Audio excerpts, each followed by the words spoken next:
Інформація про підрив Каховської ГЕС почала ширитися з російських телеграм-каналів ще вночі. Згодом херсонські пабліки оприлюднили шокуючі кадри техногенної катастрофи на греблі. Воу-воу-воу-воу-воу.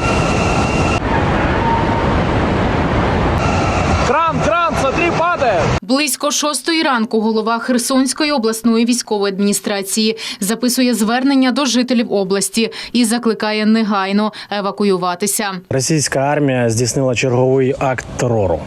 Вона підірвала Каховську ГЕС. Через 5 годин вода дістане критичного рівня.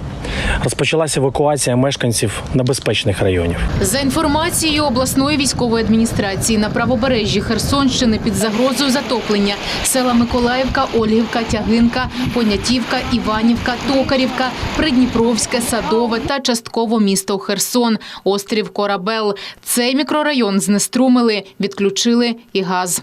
Херсон уже тонет. Херсон уже топит по полной. Эти ступеньки уже затоплены. На лівобережжі вода підтопила тимчасово окуповану Нову Каховку. Ось фото стадіону до та після підтоплення. А це у воді стоїть будинок культури. На деяких кадрах, знятих з дрона, видно, що вода дісталася дахів будинків. Люди знімають відео з кадрами порятунку. Хуже твари. Вот оно. Прилет. Едем. Сейчас прилет. Я не знал, что Subaru у меня как подводная лодка. Вот улицы. Президент проводить екстрене засідання Ради нацбезпеки та оборони. Володимир Зеленський доручає евакуювати людей з районів ризику та надати питну воду всім містам і селам, які брали її з Каховського водосховища. Також погоджують міжнародні й безпекові заходи, щоб притягти Росію до відповідальності за цей теракт. Секретар РНБО назвав його новим етапом російської агресії. Підрив росіянами Каховської ГЕС – це принципово новий етап російської агресії. Відбувся повний та остаточний демонтаж усієї фальшивої ідеологічної кремлівської конструкції, звільнення України, боротьба з нацистами, ураження виключно військових об'єктів та решти суто пропагандистських та брехливих тез. У передчутті неминучості зникнення Росії та Путіна з історії фальшиві маски більше не потрібні. Коротко про результати засідання РНБО. Ніщо і ніхто, жоден росіянин не зупинить звільнення України, час якого настав. По тривозі підняли підрозділи поліції та ДСНС. У Херсонській облраді розповідають, пікової позначки вода досягне за добу-півтори. Закликаємо до того, щоб всі люди, які знаходяться на лівому березі, вишукували можливість для власної евакуації. Рівень води в Каховському водосховищі, він падає зі швидкістю приблизно 15 сантиметрів за годину. Сама чаша цього водосховища, вона не дасть повністю воді вийти з цього водосховища. За даними української розвідки, російські терористи підірвали греблю Каховської ГЕС уночі близько 2:50. Військові кажуть, окупанти підірвали ГЕС, щоб спинити український наступ, однак самі завдали собі постріл у ногу. Адже насамперед постраждає контрольований окупантами лівий берег. Він географічно нижчий. Основне затоплення припаде саме туди. Води бракуватиме й для окупованого Криму. В Укргідроенерго заявили, що Каховська дамба відновленню не підлягає. Сили оборони Півдня вважають, підрив греблі стався зсередини. Смуга їх вогневих позицій, очевидно, суттєво посунеться, тому що вода зробить свою справу, і те, що нам не вдавалося певним чином завдяки бойовій роботі, сталося відповідно до їх ж прорахунків. Вони завдяки цієї високої води мають відсунутися якомога далі від лівого берега.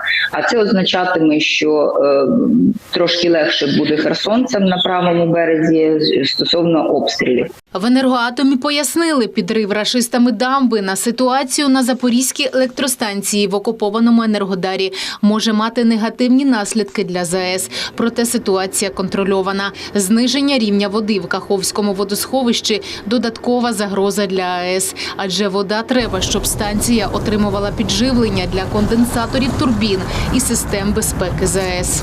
Нині ситуація під контролем. Український персонал моніторить усі показники. Тим часом у мережі публікують відео, як російські міни вибухають на березі Дніпра поблизу зруйнованої ГЕС.